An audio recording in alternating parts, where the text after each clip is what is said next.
From advertising to software as a service to data. Across all of our programs and clients, we've seen a 55 to 65% open rate. Getting brands authentically integrated into content performs better than TV advertising.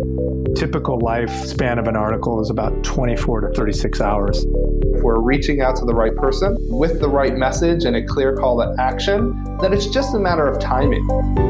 Welcome to the Martech Podcast, a member of the I Hear Everything Podcast Network.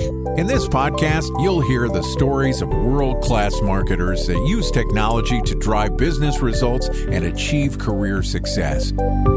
Here's the host of the Martech Podcast, Benjamin Shapiro. Welcome to the Martech Podcast. I'm your host, Benjamin Shapiro, and today we're going to discuss leveraging LinkedIn ads for B2B growth. Joining us is AJ Wilcox, who is the founder of B2 Linked, which helps B2B companies get more sales conversations with their ideal prospects through custom-tailored LinkedIn ad strategies. Yesterday, AJ and I talked about leveraging LinkedIn ads to build your pipeline, and today we're going to continue our conversation talking about the best Martech to integrate with your LinkedIn ads. All right, here's the second part of my conversation with AJ Wilcox, the founder of B2 Linked. AJ, welcome back to the Martech Podcast. Oh, it's been a whole day. I'm exhausted. I've missed you so much, I can't even tell you. Don't tell everyone we recorded this right after the last episode. Boom, baby. Secrets. All right. Let's keep this between you, me, and all the listeners. Kidding aside, yesterday we talked about LinkedIn ads. I'm trialing our first LinkedIn campaign, trying to get people to engage with our podcast production business. You've been incredibly helpful. And if nothing else, giving me a sanity check to understand whether my campaigns are performant and whether we have a shot of using LinkedIn as a growth channel. One of the things that I realized is LinkedIn alone cannot drive pipeline. You need all sorts of other systems, everything from using the advertising, capturing your demand, scheduling your meetings, and probably retargeting those consumers to make sure that you can continue your relationship with them. Tell me a little bit about the integrations when it comes to LinkedIn. How do you use Martech and LinkedIn together? Yeah, well, there are two different kinds of integrations that you see Martech integrators do with LinkedIn ads. The first is going to be with LinkedIn's lead generation forms, which are these native forms that people can fill out right inside of LinkedIn, and they load immediately. They come pre-filled with everything LinkedIn knows about you. They have incredible conversion rates, but those leads just go right into LinkedIn's backend. And then if you want to go extract them, you have to go do it manually. So that's the first way that people integrate their Martech stack is they go and find a partner that will get these leads directly into their CRM. So that's number one. Number two is integration with audiences. So this would be if you have, let's say, a list of all of your current and past customers, you can create a list, push it into LinkedIn, and then run it as an exclusion or what we call a suppression list so that you're not continuing to waste money on people that you already have access to or who are already paying you. So those are the two big integrations. All right. So essentially there's one where you're pushing prospects into LinkedIn and then hopefully they go through the LinkedIn advertising machine, pop out as some sort of a lead. And we could talk about that. Let's talk about the list building here first. Visitors of your website, email lists, newsletter subscribers. What are some of the other ways where you can in real time start to feed whether someone is qualified to LinkedIn? We like ABM audiences or lists of companies that you really want to go after. You could create this kind of list and upload that into LinkedIn. That could come through your CRM as well. We love a list of competitors because we can also suppress them in all of our ads and not have to pay for your competitors when they're coming to check you out. We hit newsletter. We hit anyone who's been a lead in the past but hasn't yet closed. That's a good opportunity to go after it. So basically, if you can imagine it, there's a way to work with a list on LinkedIn. Now, one of the things that when you're talking about automating, adding somebody to a list where you're going to be advertising to them, obviously that increases the amount you might spend in a LinkedIn campaign. You have to make sure that they're qualified. If I want to do something like retarget the people that are visiting my website, but I've got pretty strict targeting criteria where if my mom comes to my website, I don't want her to be retargeted on LinkedIn. I don't want to spend the budget. I love you, Mom. I'm sorry, nothing personal.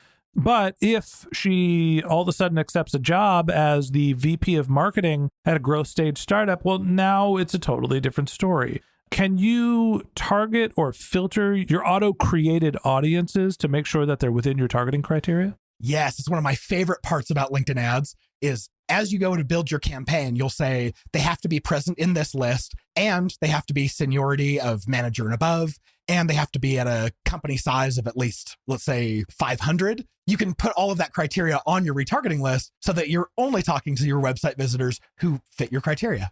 I love it. All right. And you mentioned the suppression list. You're going to take off the people that are your competitors, people that are already your customers. What are some of the other data sources that you're feeding to exclude people that you don't want to target?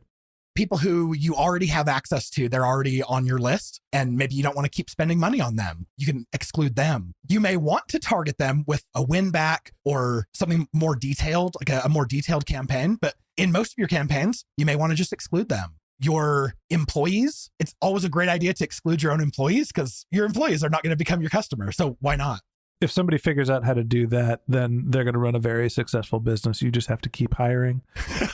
Let's turn the tables here. All right, we're going to build our retargeting list. We're going to filter them by what type of company, what seniority, what their job function is. Now, all of a sudden, we've got all these brilliant marketers that we're retargeting with our beautiful LinkedIn ads. We're popping up this form, so all they have to do is press one button to submit their name, company, email address, but you can also grab what their previous experience is, anything that's on their LinkedIn profile. When you're building out your forms and allowing LinkedIn to sort of extract the data that it already knows to be sent to you, should you be going for every bit of information, name, company, title? What's the right amount of data that you should be asking to collect when you're running a LinkedIn form ad? This one really depends. And we've seen it across multiple clients where some clients, they want to be more choosy because their sales team needs the lead quality to be higher. And so we'll purposely put friction in their way and make them select fields that aren't pre-filled and things like that. Others, we're just trying to get the highest conversion rate possible because they're trying to get these people to expose who they are so they can continue marketing to them in the future and reach out. So totally depends. What I would suggest is the fastest way to get someone to engage with your form is first name, last name, and email. That's going to be the easiest. But I would also say one of the fields that people don't mind submitting is their LinkedIn profile URL, their public profile. And when you go visit someone's public profile, you immediately get their company, their job title, their industry, their company size. You can figure all that stuff out manually, or you can do that through enrichment. So my recommendation, keep it light. So let's talk a little bit about the extraction process. You mentioned that when you're using a form, you're not having a click and then driving to a third-party site. You're keeping everybody in LinkedIn. All of their data is automatically filled out. They say, yes, I want to submit this to whoever created this ad. That should be a seamless process. But now you have to go into LinkedIn to see who's actually signed up. There's no triggers, no notifications. There's a couple different ways that you can make sure that you're Marteching this to be a little bit more efficient. Walk me through that process. So LinkedIn started integrating partners probably 5-6 years ago. And one of the first ones they did was Salesforce and HubSpot and Zapier. Now they have Marketo, they have LiveRamp, they have a whole bunch of others. But I think those initial three are still some of the most common ones that I see used. Obviously, if you have HubSpot, that's probably LinkedIn's tightest partnership. So chances are you're going to get all the information and functionality you need out of LinkedIn ads without needing any other Martech partners. If you're not using Salesforce or HubSpot, the $20 a month Zapier plan is going to let you ship those leads into whatever CRM you do have because Zapier integrates with about everything. One of the things that we've done now, admittedly, we haven't had any form fills, so maybe the ad campaign isn't working just yet, but I set up a zap from LinkedIn ads into Zapier, and it just emails me right away when somebody completes the form, so I can then reply to that. But you can actually automatically send a reply when someone has filled out a form. Is there a best practice in terms of the ask that you should be giving? Hey, fill out this form and then reply to somebody saying, hey, let's schedule a time, automating an email. What's the right follow-up once somebody has actually filled out the form to engage and start a conversation? If you've promised to give them something, like here's access to a guide or a checklist or something, I really like having it fire as a direct result of them submitting the form, going directly to their email. And that's because they can't put in a fake email address, chucknorris.com, because they're not going to get the document that they wanted. So a lot of times people will go back and fix their email address because they'll go, I actually did want that. I just didn't want to get followed up with. But I love the idea of if it's scheduling an appointment, immediately after filling out the form, you can push them right to a Calendly or the HubSpot meeting or Meet Once or any of those and get them to book on your calendar while they're still thinking about it. It's one of those things where when I'm setting up my initial campaign, do I drive somebody directly to my calendar? Do I try to do a lead capture that then gives me their information so I can email them, so I can ask them if they want to meet? I know that you're going to say this depends, so I'm going to take that out of the realm of possibility for answers. Other than it depends on each client, how do you figure out if you should be trying to drive direct traffic right to a book an appointment with me or collecting emails and then retargeting and continuing to market? At small volumes, I would say go as personal as you can. So that means when they fill out the form, you're going to reach out personally and make sure that they know, like, this is not AI. This is not an auto-generated response. Like, you are hearing from Ben and I care about you. I think that's the best reaction that we're ever going to get, is when someone can tell that we put effort into it and that they matter to us. If you have success doing that, that's when I would test, like, oh, can I get the same booking response rate by automating the email and sending them right to my Calendly? I guess the last question is, at small volumes, you're going to be managing this campaign yourself. You're going to be sending personalized outreach. There's probably not a ton of demand coming. I mentioned that our first campaign was a $500 test, a tiny little budget, a very small audience, and also very small results so far. When you start to scale, at what point should you be thinking about continuing to do this yourself? At what point does it make sense to hire a B2 linked, get some professional help, have somebody else who knows the platform a little bit better, start pulling the levers for you? I would say if you see inefficiency creep in that you know you shouldn't have, that's when it's probably a good idea to get someone else's attention on it, who that's what they do for a living, is they give attention to it. So if you see your costs creeping up over about like $10 a click, maybe that's a clue that if someone else can save you money by doing it, outsourcing to them, all the better. If it's taking a lot of your time and you're like, man, there's so many other valuable things I should be doing, then that's a good clue to outsource to. I'd watch for those too.